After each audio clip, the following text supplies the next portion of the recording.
Today, we've got a quick and straightforward tutorial for all you Spotify users out there. I'm going to show you how to turn off shuffle on Spotify for your iPhone or Android device. It's a simple process, but there's a catch. You'll need a Spotify premium subscription to make it happen. So, let's dive right in.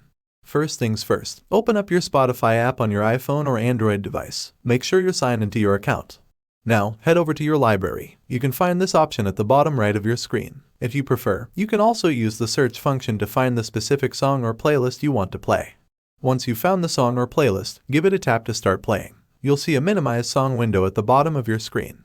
To access the full screen, tap the minimize song window. This will bring up the expanded view. And now, the crucial step, locate the shuffle button. It's usually in the bottom left corner. Give it a tap, and keep tapping until it turns gray. That's it. You've successfully turned off shuffle. Just a quick heads up, if you have a queue set up, turning off shuffle will replace the shuffled song with the songs in your Spotify queue. Keep that in mind as you enjoy your music without the shuffle feature.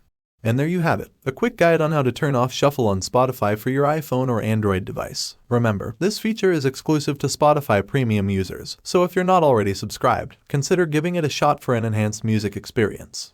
If you found this tutorial helpful, don't forget to give it a thumbs up and subscribe for more tech tips. Thanks for watching, and until next time, happy listening.